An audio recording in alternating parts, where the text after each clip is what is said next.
Shalom, shalom, bonjour, bonsoir selon l'heure à laquelle tu vas visionner cette vidéo. Nous sommes aujourd'hui le... Je n'ai pas porté mes lunettes, je vois rien.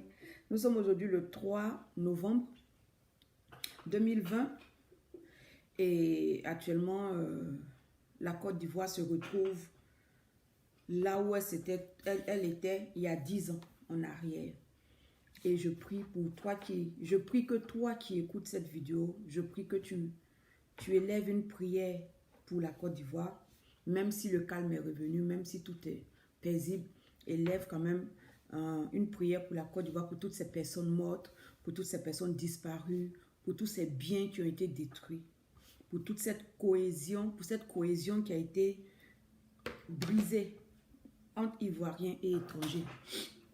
Donc aujourd'hui, bon, depuis quelque temps, je suis en prière pour la Côte d'Ivoire, ce qui est tout à fait normal.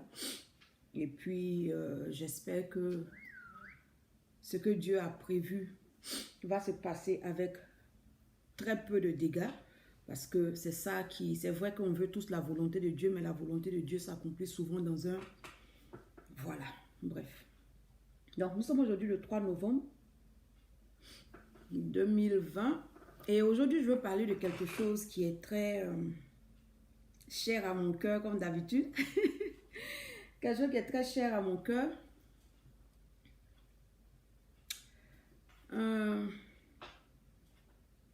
Vous savez, en matière de spiritualité, la religion est un frein. En matière de spiritualité, la religion est... La religion, c'est une prison en fait. La spiritualité est plus vaste que la religion.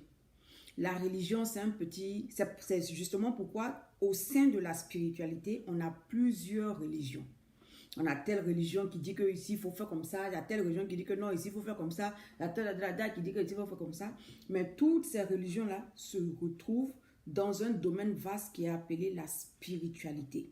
Ça veut dire le monde de l'invisible, le monde des principes établis par le Créateur. Et donc, j'entends souvent dire,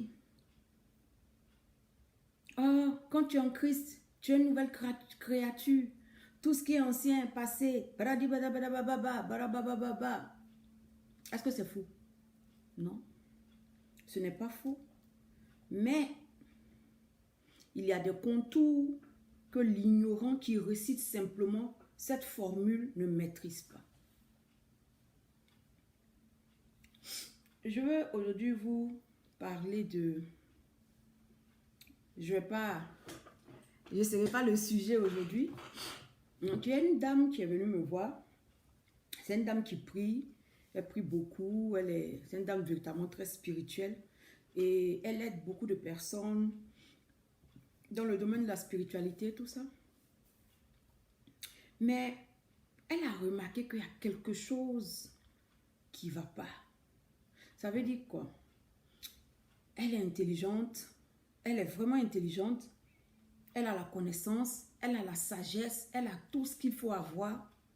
Mais ça ne bouge pas. Elle a l'impression que sa vie est bloquée. Elle a l'impression qu'il y a quelque chose. Donc avant de venir me voir, elle a pris, je crois, tout un mois pour poser une seule question à Dieu. Pourquoi si? Pourquoi si? Pourquoi je n'avance pas? Pourquoi je tourne en rond? Pourquoi j'ai l'impression que? Pourquoi j'ai l'impression? Pourquoi je pense que? Pourquoi si? Pourquoi si? Pourquoi ça? Et Dieu lui a montré différentes choses. Dieu lui a montré différentes choses.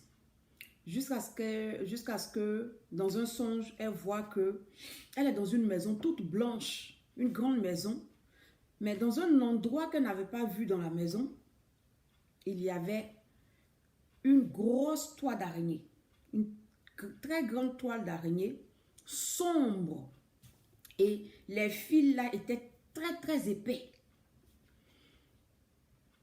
Et en passant, je veux te dire, toi qui écoutes cette vidéo, que tu peux faire un songe avec beaucoup de choses, mais il y a un seul détail qui t'intéresse. Donc c'est pourquoi quand tu fais un songe, À ton réveil, la première des choses, c'est de prendre ton stylo ou bien de prendre ton ordinateur, ou en tout cas ce que tu prends pour noter, et note ton songe. Ça doit être la première des choses que tu fais avant de aller faire pipi. Parce que quelquefois, sur la route du pipi, tu as oublié ton songe. Tu as oublié les détails qui pourraient être importants pour toi. Et donc, il faut le noter. Dès que tu ouvres tes yeux, tu as encore ton songe en tête. Fais l'effort. Fais l'effort de noter. OK? OK. Et donc, la dame est montée les escaliers pour aller à un autre niveau dans la maison. Et elle se retourne. C'est un endroit qu'elle avait l'habitude de fréquenter. Elle passait par là tout le temps, les escaliers pour aller en haut. Donc, elle n'a pas compris comment. Quand elle s'est retournée, c'est pas... Il n'y a pas quelqu'un qui l'a appelé quoi, mais elle s'est juste retournée. Quand elle s'est retournée, elle a vu que derrière elle, il y avait... dans le coin là de l'escalier, il y avait une grosse toile d'araignée noire. Et donc, quand elle s'est réveillée, elle a noté son songe et elle est venue me voir pour me dire, ah voilà, je n'arrive pas à comprendre ça. Je n'arrive pas à comprendre la signification de la dame. C'était dans la maison de son père. Vous savez, je vais généraliser un peu avant de revenir à son cas. Les gens qui disent que, oh oui, désormais je suis une nouvelle créature. Ce qui est passé est passé. Si cette déclaration vraie était aussi simple que cela, je pense que aucun sorcier, aucun marabout, aucun rosicrucien, aucun franc-maçon n'allait pouvoir mettre fin à la vie d'un serviteur de Dieu. Aucun de ces mystiques, aucune de ces personnes qui fonctionnent avec un esprit inférieur n'allait pouvoir humilier un enfant de Dieu, n'allait pouvoir lui tenir tête. Donc je fais cette vidéo pour que tu comprennes que au-delà de ce qui est écrit, il y a tout un monde à découvrir. Il y a tout un monde à découvrir au-delà de ce qui est écrit. Ne t'arrête pas à ce qui est écrit. Parce que ce qui est écrit, la Bible dit que c'est la lettre. Ce qui est écrit tue. Ce qui est écrit, ce que tu vois là. La Bible dit que ça tue. Si tu t'arrêtes à ça, ça tue. Donc ça veut dire que derrière ce qui est écrit, il y a quelque chose qui est caché. Que tu dois découvrir. La Bible dit que c'est la vérité que tu connais. Donc c'est ce que tu as découvert derrière ce qui est écrit là. C'est ce qui te sauve. C'est la vérité qui t'affranchit. C'est la vérité qui te sort du pouvoir d'influence de ces gens qui utilisent des esprits inférieurs. C'est la vérité que tu connais. Parce que c'est sur la base de cette vérité que tu connais que tu vas faire des déclarations. Parce que si tu ne connais pas... Et donc, je vais prendre deux exemples dans la Bible. Deux exemples majeurs. Je vais prendre l'exemple de Papa Abraham. La Bible dit que Abraham est le père de la foi. Mais ça ne veut pas dire qu'avant Abraham, il n'y avait pas de foi, parce que la foi n'est pas seulement le monopole du chrétien. La foi, elle est comment je vais dire? La foi appartient à toute personne qui est dans le spirituel. Le féticheur, il a une foi. Le marabout, il a une foi. Il croit en quelque chose. Donc, il ne faut pas penser que comme toi, tu es chrétien, c'est toi celui qui a la foi. Non.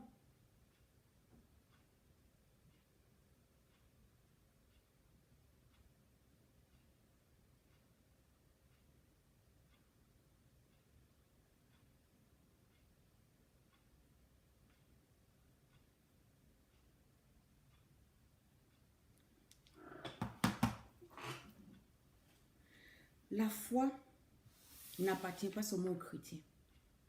Toute personne qui croit en quelque chose a la foi. La foi, là. La Bible dit que la foi est la ferme, comment on dit même? La ferme assurance des choses qu'on espère et une démonstration de celles qu'on ne voit pas. Donc, chaque fois que quelqu'un dit, il y a des gens qui disent, non, moi je ne crois pas à un Dieu créateur, je crois en ceci, eux tous, ils ont là. Tout le monde a la foi. Parce que tu crois en quelque chose au-delà de toi. Donc, la Bible dit que quand Abraham qui était de parents idolâtres, la référence est dans la Bible, dans Josué, quelque part là-bas. Il faut fouiller dans ta Bible, il faut lire ta Bible. Tu as trouvé comme ça, si moi la tête venir écrire en bas, ah, maman Gloria, là, on dirait que tu t'es trompé. Tu n'as pas menti, mais tu t'es trompé. Il faut lire ta Bible. Donc, oui, c'est écrit dans la Bible que les parents d'Abraham étaient idolâtres. C'est dans Josué, un truc comme ça, je ne sais même plus. Anyway, lorsque la rencontre se fait entre le Créateur et Abraham, dans un milieu totalement idolâtre, Dieu ne dit pas à Abraham, mon petit, aujourd'hui tu es une créature nouvelle. Toutes les choses anciennes sont passées. Oh, c'est rien, reste là. Reste dans la maison de ton père. Reste dans ta patrie, reste là. Et puis à partir de là, on va les vaincre, c'est rien. Dieu dit à Abraham, mon frère, sors de la maison de ton père. Sors de ta patrie. Sors de ton territoire, sors de. Vous connaissez le sort, c'est dans Genèse. Et physiquement parlant, c'est... Est-ce qu'on dit... Attends, je vais chercher avant que je raconte n'importe quoi. Ok. Donc, physiquement parlant, c'est un exode qui commence pour Abraham. Il doit partir, il doit quitter. Donc, c'est un déplacement. Mais spirituellement parlant, c'est aussi une séparation, c'est un renoncement. Donc, malgré qu'il a rencontré le Créateur et qu'il est maintenant né de nouveau parce qu'il a donné sa vie au Dieu suprême, il n'est plus sous la coupole des dieux de ses parents. Il est maintenant sous la coupole du Dieu suprême lui-même. Donc, il est né de nouveau. Naître de nouveau, c'est de sortir de l'ancienne maison, de la maison de ton premier père, à la maison du Père Céleste. Il est né de nouveau. Mais malgré sa nouvelle naissance, Dieu lui dit, sors de là. C'est-à-dire, renonce à ça. Ne marche plus selon ça, selon les traditions de la maison de ton père. Ne marche plus selon les traditions de ta tribu. Ne marche plus selon les traditions de ton groupe ethnique. C'est-à-dire que moi par exemple, moi je suis bêtée de Gagnois. On a cette réputation-là d'être des palabreux. Mais bon, moi je ne suis pas palabreuse. Moi je ne suis pas palabreuse, mais une chose est sûre, quand c'est rouge, même si on doit me couper le doigt pour ça, je vais te dire que c'est rouge. Quand il faut avoir l'audace, je vais l'avoir. Même si je tremble au fond de moi, mais tu vas entendre ce que tu dois entendre. C'est un trait propre au BT. Mais est-ce que ça veut dire qu'il fallait que je quitte ça? Non, ça n'a rien à voir. Parce que le truc, c'est quoi? Quel esprit anime ce trait de caractère? Cette particularité, ce trait propre au BT, quel esprit l'anime? Aujourd'hui, oui, j'ai toujours de l'audace, mais en Christ, il y a certaines choses, il y a certaines histoires dans lesquelles je ne vais pas me lancer. Il y a certaines bagarres, non, je ne rentre plus dedans. Ou bien, il y a certaines vérités même, c'est vrai que je sais que c'est la vérité, mais je ne vais pas me précipiter pour aller dire à la personne, parce que dans l'esprit BT, en griffe, tu dis à la personne pour faire mal à la personne. Tu ne dis pas pour conscientiser ou même pour aider la personne à se retrouver dans une bonne manière de penser. Non, c'est dans le but de chercher palabre. Parce qu'à la fin, on veut se battre. C'est ça. À la fin, là, on veut nyaga. Donc, c'est dans le but dans lequel on le fait. L'esprit qui nous pousse n'est pas un esprit de paix. Donc, à ce niveau-là, j'ai quitté ma famille. À ce niveau-là, j'ai quitté la maison de mon père. J'ai quitté ma patrie. Et c'est de ça qu'il s'agit. C'est de ça qu'il s'agit. Dieu, le grand Dieu qui rencontre Abraham, il dit à Abraham, non, il faut partir de là. D'un homme, on va changer ton nom.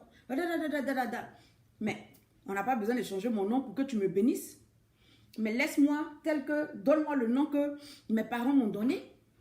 Laisse le nom que mes parents m'ont donné. Qu'est-ce que je veux dire à travers ce que je suis en train de dire? Tu as donné ta vie à Christ. C'est bien. Mais il y a des réalités qui te lient encore à la maison de ton père. Il y a des réalités qui te lient encore à ta tribu, au sol sur lequel tu es né. Il ne faut pas se lever pour dire, oh moi, je suis chrétien, tout va bien. S'ils ne peuvent pas te manger simplement, ils vont appeler la mort dans des domaines de ta vie et te coincer. Ils ne vont pas te tuer, hein? Peut-être parce qu'ils ne peuvent pas. Mais ils vont te bloquer. Ton je suis en Christ là. Tu es en Christ et puis tu es malheureux. Là où tu devais prospérer, là où tu devais réussir, tu ne peux pas réussir. Parce qu'ils ont bloqué certaines choses. À cause de ces réalités qui te tiennent encore, qui te lient encore à la maison de ton père, à ta patrie, à ta tribu, à cette manière de faire les choses, à cet esprit qui domine. Deuxième exemple. La Bible dit, Lazare est mort. On n'a pas dit une connaissance de Jésus, on n'a pas dit quelqu'un, on dit un ami de Jésus. Et je pense que je vous ai déjà expliqué dans une vidéo ce que c'est que l'amitié avec Jésus. Et ce monsieur meurt, on l'enterre. Mais on l'enterre selon des rites, selon une tradition humaine. On le lit, on l'attache là comme les momies là. Et on l'enterre. Quand Jésus vient le réveiller, Jésus l'a ressuscité, donc c'est un nouveau-né. Il n'est plus le fruit de la chair. Il n'est plus né parce que deux parents se sont trouvés, on dit, on veut un enfant, ils sont allés ensemble. Non. Maintenant, Lazare est né de la simple, seule volonté de l'Esprit de Dieu, ici, sous la forme de Jésus. Donc, la résurrection, c'est la nouvelle naissance. Parce que, quand on n'est pas encore en Christ, nous sommes des morts. Quand nous sommes dans le monde, nous sommes morts. Quoique vivants physiquement, nous sommes morts parce que éloignés de Dieu. N'est-ce pas? Ok. On va doucement, doucement aujourd'hui là. Parce que je veux qu'on comprenne pour être libre. Est-ce que tu comprends qui t'a franchi? Et donc, Lazare est mort. Jésus vient, il le ressuscite. Donc, Lazare est né de nouveau. Mais pourquoi quand il est ressuscité, les liens ne se sont pas coupés? Pourquoi Jésus n'a pas dit, Lazare sort? Est-ce que il y a quelque chose qui peut empêcher la manifestation de ce que Jésus dit? Est-ce que si Jésus disait, lien, allez, ôtez-vous, ça n'allait pas sauter? Le monsieur même, il était mort, il était couché dans le truc. Ils ont pris grosse pierre, gardien, tout ça là. Il est sorti de là. Puis elle est quittée. C'est pas... Le monsieur qui ressuscite là, c'est pas cordelette ou bien bandage, mais comment on appelle ça là, qui ne peut pas enlever sur le corps de quelqu'un. Mais Jésus a dit à la famille de Lazare, retirez-lui les liens là. Enlevez votre truc que vous avez mis là. Qu'est-ce que je veux te faire comprendre? Il ne suffit pas de dire, je suis en Christ, je suis une nouvelle créature. Pour moi, ce qui est ancien est fini. Mes parents ne peuvent pas ici. Hey! Tu vas te tromper. Ils vont t'avoir. Que représentent ces liens? Ces liens représentent simplement cette tradition selon laquelle il a été enterré. Une conception avec laquelle il a été enterré. Une manière de faire propre à sa famille, propre à sa tribu, propre à la maison de son père. Malgré qu'il était ami de Jésus. Malgré qu'il était ressuscité, il fallait que les hommes interviennent. Oui. Ah, on me demande. Oui. Tu es né de nouveau. Oui. Christ est avec toi. Mais il y a des réalités spirituelles. Sors de la religion. Il y a des principes spirituels qui t'engagent encore dans la maison de ton père. Ah, mon Dieu me dérange. Il y a des réalités spirituelles qui t'impliquent encore dans la maison de ton père. Il y a des réalités. Si tu ne les as pas découvertes pour pouvoir, parce que la Bible, il est écrit dans la Bible que c'est ce qui est dans Éphésiens 5, 13, mais tout ce qui est condamné est manifesté. Ça veut dire quoi? Pour que quelque chose soit condamné, il faut qu'on puisse voir, il faut que ce soit manifeste. Parce que la Bible dit que tout ce qui est, car tout ce qui est manifeste, tout ce qui est manifesté est lumière. Bon, ce que tu ne connais pas, c'est dans l'obscurité, c'est dans les ténèbres, c'est dans le noir.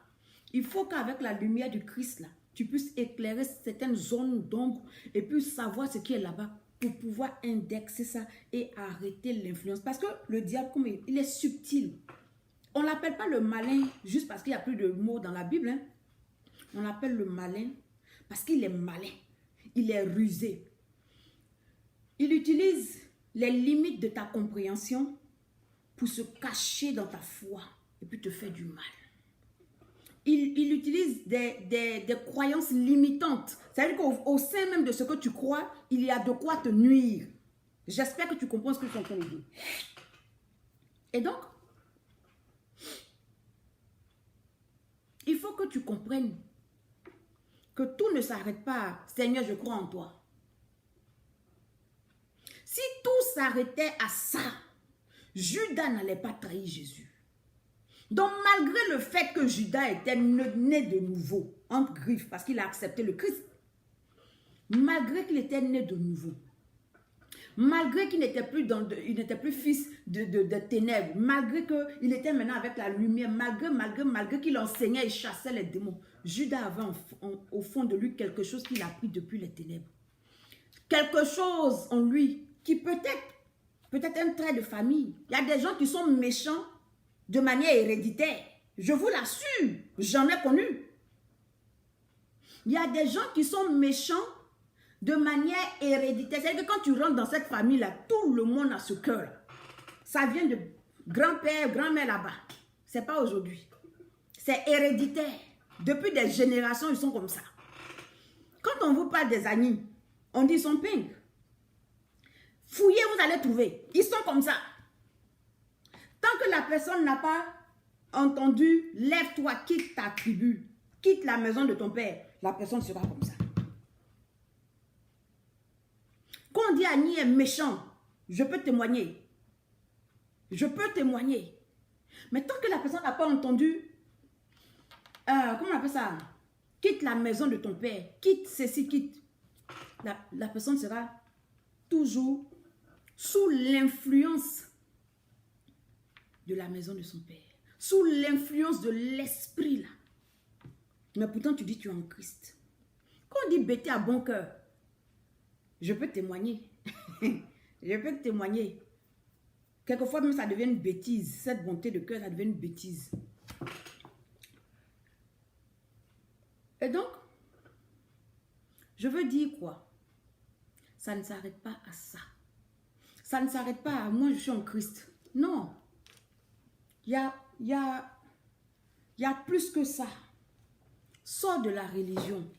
Moi, je te dis aujourd'hui, sors de la religion. Rentre dans la spiritualité. Tu vas comprendre que tu es limité. La religion te limite. Les rituels là te limitent. On dit non, on croit comme ça. Si tu ne fais pas comme ça, c'est pas comme tu. Il ne faut pas croire comme ci. Il ne faut pas croire comme ça. Ça te limite. Donc, je reviens à l'histoire de la dame. Cette dame qui est en Christ, elle connaît beaucoup. Elle enseigne aux autres comment faire, comment ci, comment ça. Et elle reçoit des témoignages, mais sa vie, elle ne comprenait pas. Donc, après ce mois de prière, Elle a fait le songe, là, le dernier songe. Donc, elle vient me voir. Ah, maman, voilà le songe que j'ai fait, j'arrive pas à le comprendre. Et donc, je lui explique. Je lui dis, écoute, je dis, une toile d'araignée est composée de plusieurs fils. Mais quand le fil commence, quand l'araignée commence à tisser, là, tu ne vois pas le fil. Tu ne vois pas le fil. Quand tu remarques qu'il y a une toile d'araignée, c'est qu'il y a plusieurs fils. Et elle, les fils qu'elle a vus, ils étaient sombres et épais. Donc, ce n'est pas une toile d'araignée qui a été tissée de sa génération. Parce que la maison dans laquelle elle est, c'est la maison dans laquelle elle était, c'est la maison de son père qui désormais est devenue sa maison. Donc, je vais vous dire quelque chose. Quand on parle d'héritage, on ne parle pas seulement de, oui, tu as légué une maison, non. Quand on parle d'héritage, on parle aussi du bagage spirituel de ton parent. Il t'a légué ça. Tu veux pas, il t'a légué ça. Tu veux pas, il t'a légué ça. L'esprit qui durcit les cœurs, il t'a légué ça. Maintenant, c'est toi en Christ. Quand tu découvres ces choses-là, tu vas maintenant renoncer à certaines choses. Parce que regardez, quand ton parent, ton père ou ta mère, je ne parle pas des oncles, des tantes, non. À moins que tes parents ne donnent procuration à quelqu'un d'autre. Quand ton père et ta mère s'en vont faire des pactes avec ton nom ou en ton nom, ils ne vont pas seulement pour dire non, je veux que mon fils tente un nom, mais je veux que ma fille tente un nom. Ils s'en vont avec quelque chose qui est à toi. Cheveux, le sang, le petit morceau de cordon ombilical là, tes habits, ta photo. Ça veut dire quoi? Ce petit morceau de toi qu'ils envoient là, c'est ton consentement qui est là. C'est ton consentement qui est là. De manière implicite, tu as donné ton consentement. Donc, ça t'engage. Donc, c'est un pacte que tu as fait. Tu étais encore petit, donc ceux qui te représentent, tes parents sont allés faire ça en ton nom. Mais comme ils ont pris quelque chose de toi pour aller donner, ça veut dire que tu as fait le pacte, tu as donné ton consentement. Que tu le veuilles ou non, tu as donné ton consentement pour aller le faire. Donc, quand tu es en Christ, là, tu te lèves pas un matin pour dire, oui, je suis en Christ, tout ce qui est pas. Non, tu as fait un deal. Regarde. Tu habites dans un quartier, hein? Tu habites dans un quartier précaire, tu as fait un deal avec le chef du quartier, le chef bandit du quartier précaire pour pouvoir manger, ok? Tu as fait ton deal, ça marchait dans ton quartier. Un matin, il y a un boss qui vient d'un quartier riche, il dit non, moi je veux que tu viennes habiter dans mon quartier. Et il a payé le prix pour pouvoir te sortir de ce quartier-là, pour te mettre dans son quartier. Donc, désormais, tu es à l'aise, tu manges, tu es tranquille. Il a payé le prix pour te sortir de là. Mais tu as donné ta parole. Tu as fait un pacte avec le chef bandit de Bramacoté. Donc, lui, chaque jour, il est là. Jésus a dit à Pierre, il dit, Satan vous a réclamé pour vous cribler. Mais pourquoi Satan va réclamer Pierre qui est avec Jésus? Pourquoi? Réclamer là, ça veut dire quoi? Juridiquement parlant, on ne réclame que ce sur quoi on a droit. Quand je rentre dans ta maison, puis je dis, donne-moi cette chaise, je réclame ma chaise. Ça veut dire que c'est pour moi. Donc ça veut dire que quelque part, Satan avait encore des tentacules sur cela. C'est ce qui a fait que Pierre, à un moment, a pu renier Jésus. Hey, on est dans une histoire trop compliquée. La connaissance est primordiale. Si tu n'as pas la connaissance,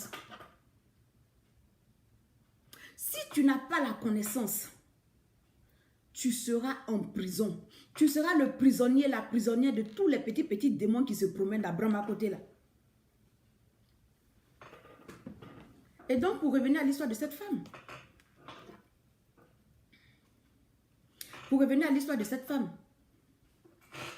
Je lui dis, déjà la couleur de la toile montre que ce n'est pas une toile récente.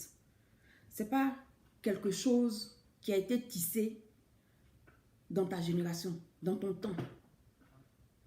Et tu dis les fils sont épais. Ce n'est pas quelque chose qui a été tissé aussi au temps de ton père. Peut-être que c'est 4 ou 5 générations avant toi. Donc, ce truc-là a toujours été dans la maison de ton père.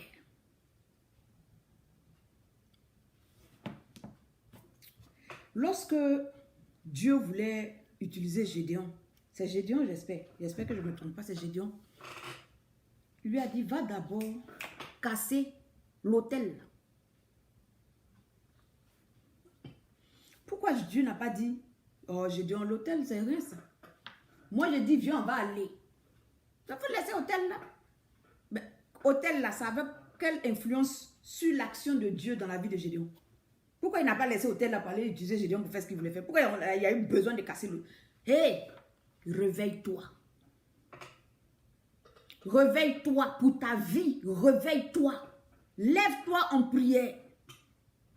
La Bible dit que c'est à celui qui demande. C'est celui qui demande qui reçoit. Si tu ne frappes pas la porte pour savoir, mais pourquoi Seigneur, pourquoi, tu vas t'asseoir là. Et puis tu te dis non, peut-être que c'est le plan de Dieu. Toi, tu penses que le Dieu qui dit il a de bons plans pour toi, lui, son plan, c'est de te voir dans la misère, c'est de courir, de tendre la main. Tout. Toi, tu es chrétien, là, c'est toi toujours. Oui, est-ce que si? Oui, peut-être. Ce n'est pas le plan de Dieu pour toi d'être pauvre. Ce n'est pas le plan de Dieu pour toi que tu sois maltraité par les petits démons de votre famille. Ce n'est pas le plan de Dieu pour toi. Tu comprends? Ce n'est pas le plan de Dieu pour toi. Dieu veut que tu sois libre. La Bible dit que là où il y a l'Esprit de Dieu, il y a la liberté. Pourquoi tu vas être dans les liens de la pauvreté? Et puis tu as dit peut-être que c'est le plan de Dieu. Pourquoi tu vas être dans les liens de la mendicité? Et puis tu vas croire que c'est le plan de Dieu. Pourquoi tu vas être dans les liens d'une misère morale? Et puis tu as pensé que c'est le plan de Dieu. Tu penses que Dieu t'envoie sur la terre ici, c'est parce que tu souffres? Quand avant de faire l'homme là, il a mis l'homme dans un jardin, oulala, d'abondance. Il a mis l'homme dans l'abondance. Et donc, je dis à cette dame, cette toile d'araignée là,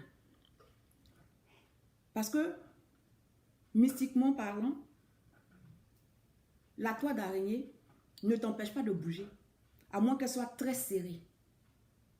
Elle ne t'empêche pas de bouger. Donc tu fais, tu pries, mais tu fais du surplace. Tu vas nulle part. Tu es enfermé, tu vas nulle part. Rien ne bouge. Rien ne bouge. Rien ne bouge. Tu fais du surplace. Tu investis, ça ne va pas quelque part. Mais on ne t'empêche pas d'investir. Tu rencontres quelqu'un, ça ne va pas quelque part. Mais on ne t'empêche pas de rencontrer. Les opportunités même viennent. Parce que tu es dans la maison, toute la maison est propre, mais c'est cet endroit-là.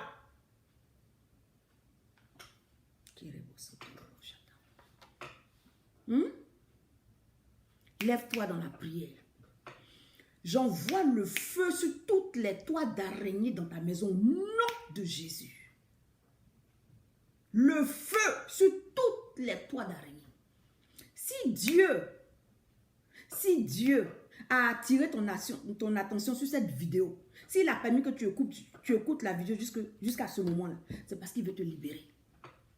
La toile d'araignée qu'ils ont lancée, mais qui est posée dans ta maison, mais qui est sur toi, qui fait que tu fais, mais ça ne va pas quelque part. Tu investis, mais ça n'arrive pas quelque part. Parce que tu es bloqué, tu es dans les liens.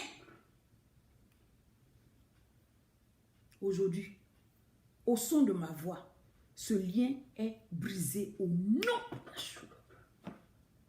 Ce lien est brisé. Parce que ce n'est pas pour la souffrance que Dieu t'a envoyé sur la terre. Et même si tu dois traverser un temps de souffrance, la Bible dit et est claire, il y a un temps pour toutes choses.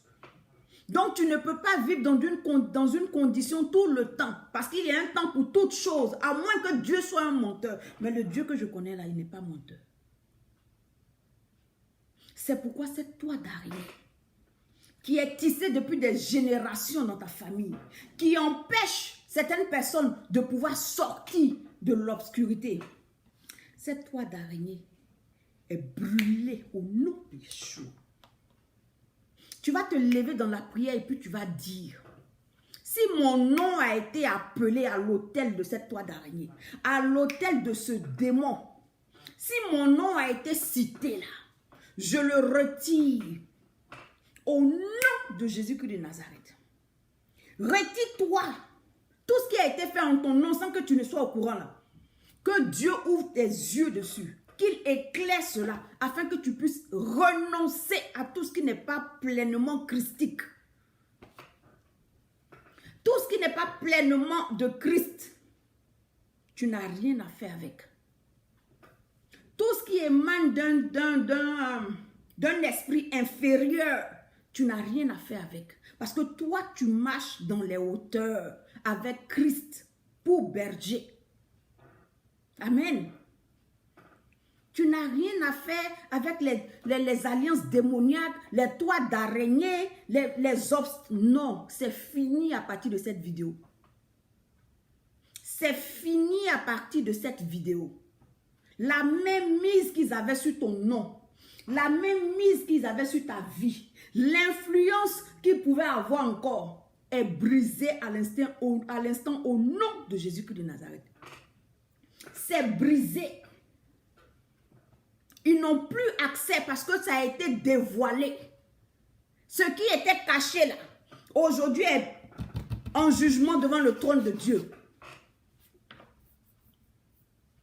La Bible dit dans Luc 12, 2, il n'y a rien de caché qui ne doive être découvert, ni de secret qui ne doivent être connus. Tout ce qu'ils avaient caché, tout ce qui était caché dans les ténèbres et qui t'influençait encore, tous les liens de la famille, tous les liens de la tradition, tous les liens rattachés à, comment je dis, à la maison de ton père, à ton héritage spirituel, qui avait encore de l'influence négative sur toi, aujourd'hui est brisé au nom de Yeshua. Parce qu'ils sont dévoilés. Ils ne peuvent fonctionner que dans les ténèbres. Une fois que Dieu a ouvert tes yeux dessus, c'est fini, ils n'ont plus d'influence. C'est pourquoi ils se cachent. C'est pourquoi ils encouragent les compréhensions, les mauvaises compréhensions de la Bible. Si tu as une mauvaise compréhension de la Bible, tu es à la portée du diable. Tu es sa nourriture.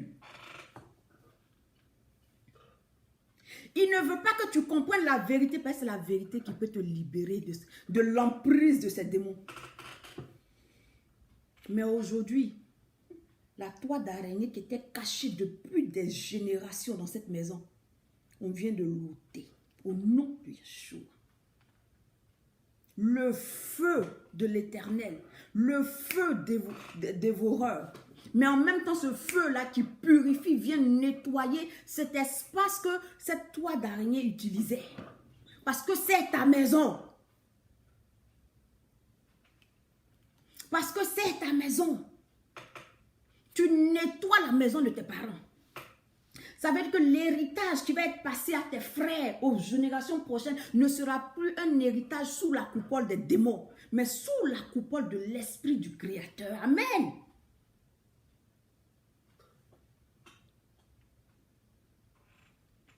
Tes yeux sont ouverts. C'est pas pour que tu vas te prier contre un monsieur qui... Non, non, non. Même si Dieu te montre le visage de quelqu'un qui fait... C'est-à-dire que lui, il était là, puis c'est lui qui est en train de tisser toi là pour ne pas que ça se casse là. Tu n'as pas affaire à lui. Parce que lui-même, il est prisonnier de ceux qui sont commanditaires véritablement de cette toile. C'est pas lui. Lui-même, c'est un prisonnier. Quand tu vas déloger cet esprit, quand tu vas enlever cette toile, tu vas libérer aussi quelqu'un. Tu vas le libérer. Tu n'as pas affaire à lui. Même si c'est lui, on dit, moi, les gens au village, c'est pas grave. Tu n'as pas affaire à lui. Il le fait parce qu'il est sous influence. Donc, on n'a pas affaire aux hommes. Même s'ils ont pris affaire de sorcellerie pour faire leur gloire, c'est pas grave. On n'a pas affaire à eux. Ils sont dévoilés. Leur pommade qui vient te donner la nuit, puis ils disent, peux utiliser toi seul, il ne faut pas donner à quelqu'un d'autre. Ils sont dévoilés. Tout à coup, tu vois en songe, quelqu'un qui ne te parle même pas, il vient être gentil avec toi. Hein? Ils sont dévoilés. Ça va se savoir. Ils sont dévoilés, ils sont condamnés, ils n'ont plus d'influence. Ils sont en train de chercher comment faire pour revenir dans tes bonnes grâces. Mais que Dieu les traite selon leur méchanceté. Que Que Dieu vous traite selon votre méchanceté. Vous qui êtes dans l'ombre et qui prenez plaisir à fonctionner avec le diable. Vous qui êtes dans l'ombre et qui prenez plaisir à mettre des obstacles sur la vie des gens. Vous qui prenez plaisir à mentir, à torturer les gens dans les ténèbres. Que Dieu vous traite selon votre méchanceté. Que Dieu vous traite selon la dureté de vos cœurs. Au nom de Jésus. Au nom de Yeshua. Au nom de Yeshua. J'ai fait cette vidéo-là pour que tu te lèves en prière. Il fait froid, moi il transpire. Tellement ici en feu. Tellement ici en feu. J'ai fait cette vidéo pour que tu te lèves. Lève-toi en prière. C'est ta vie qui tourne en rond. Ce n'est pas la vie de quelqu'un d'autre. C'est toi qui souffres les moqueries des gens. C'est toi qui souffres malgré ton intelligence. Tu n'avances pas. C'est toi qui souffres. Les autres, tu vois même les gens même qui ne savent même pas écrire leur nom, puis tu as l'impression que leur vie est plus stable que pour toi. C'est pas pour se comparer, mais tu te dis, mais j'ai tout pour réussir, mais pourquoi ça ne va pas? Qu'est-ce qui ne marche pas? Je veux que, dès aujourd'hui, tu as écouté la radio, la vidéo là. Aujourd'hui, tu as entendu ça là. Lève-toi dans la prière avec Psaume 55. Prie. Prie jusqu'à ce que Dieu te dise. Pour la dame, c'est un toit d'araignée, mais pour toi, c'est quoi? Quel est le symbole de l'alliance entre ces démons-là et la maison de ton père? Quels sont ces liens? Quelle est cette tradition? Quel est le symbole que tu dois détruire? Je veux qu'aujourd'hui, quand tu finis d'écouter ça, là, va et puis renonce. Tu ne sais pas ce qu'ils ont fait, tu ne sais pas ce qu'ils n'ont pas fait, hein? Mais tu dis, moi, tant, né le tant, et tu dis le nom de ta mère. Parce qu'avec la mère, on connaît la fille. On sait que c'est ta maman, le papa, on n'est pas sûr. Mais pourquoi les cieux, la terre sachent de qui on parle? Moi, né le fille de ou fils de, le nom de ta mère, pas le père, le nom de ta mère. Je renonce à tout ce qui a pu être fait avec mon nom. Je renonce à tout ce qui a pu être fait avec mon sang. Je renonce à tout ce qui a pu être fait avec mes cheveux, avec ma salive, avec ma peau, avec le cordon ombilical, avec mon... Tu cites tout ce que l'esprit va te mettre à cœur. Tu renonces à ça. Je n'ai plus rien à voir avec. Je ne veux pas travailler avec vous. Je ne veux pas que vous ayez de l'influence sur moi. Désormais, c'est pas là. Tu es en train d'annuler l'acte qui a été fait. L'acte, quand l'acte est annulé, de manière rétroactive, les effets sont annulés. C'est ta prière, je te dis ce que tu dois te dire dans ta prière, dans la prière. De manière rétroactive, les effets de l'acte qui donnait droit à ces démons-là sur ma vie, les effets là sont annulés. Au nom de Yeshua, parce que l'acte en lui-même a été détruit par ton renoncement. Il ne faut pas te laisser. Tu es là, tu dis, je suis en Christ. Je suis en Christ. Hier, toi, tu ne prospères pas. Je suis en Christ. Je suis en Christ. Ton business ne va pas quelque part. Je suis en Christ. Je suis en Christ. Regarde, Joseph là, il était en Christ. Il a subi les problèmes, mais la Bible dit que la faveur était attachée à lui. Partout où il passe, les gens prospèrent. Il a fini par prospérer parce que c'est lui-même, Joseph s'appelait prospérité. Donc partout où il va, il prospère. Il est arrivé dans esclave, on dit tu es le chef des esclaves. Il est arrivé en prison, c'est lui maintenant qui est le chef d'interprète. Il y a quoi? C'est ça, on dit que tu es en Christ, mais tu passes par une période d'épreuve. Mais toi, depuis 1922, tu es dans l'épreuve là. C'est qu'il n'y a même pas un peu de lumière dans ta vie. On va regarder, on va dire, lui, elle est vraiment en Christ, mais elle est vraiment en Christ. Il y a quoi? Toi, tu es en Christ, là, c'est comment? Toi, en Christ, là, c'est comment? Il n'y a pas répit dedans. Lève-toi. Lève-toi pour ta vie. Lève-toi pour la vie de tes enfants, pour que tu ne leur comment on appelle ça? Transmettes pas ce que tu as reçu de tes parents. Au moins, il faut que tu sois conscient de ce que tu vas laisser à tes enfants. Tu n'étais pas conscient de ce que tes parents t'ont laissé. Tu n'avais rien à dire. Tu connaissais rien. Aujourd'hui, là, tes yeux sont ouverts. Qu'est-ce que tu vas transmettre à tes enfants? Quelle connaissance tu vas transmettre à tes enfants? Ce que tu as vaincu, tes enfants ont immédiatement vaincu ça. C'est leur héritage. Ce que tu as compris, tes enfants ont immédiatement compris ça. C'est leur héritage. Ce que tu traverses là, ce n'est pas seulement pour toi. C'est pas seulement pour ta liberté. C'est pour libérer aussi ce que tu vas accoucher. Quel parent va accepter que son enfant vit dans une maison où il y a toi d'araignée qui le bloque? Qui? J'espère que cette vidéo t'a fait du bien. Sois béni et à la prochaine fois.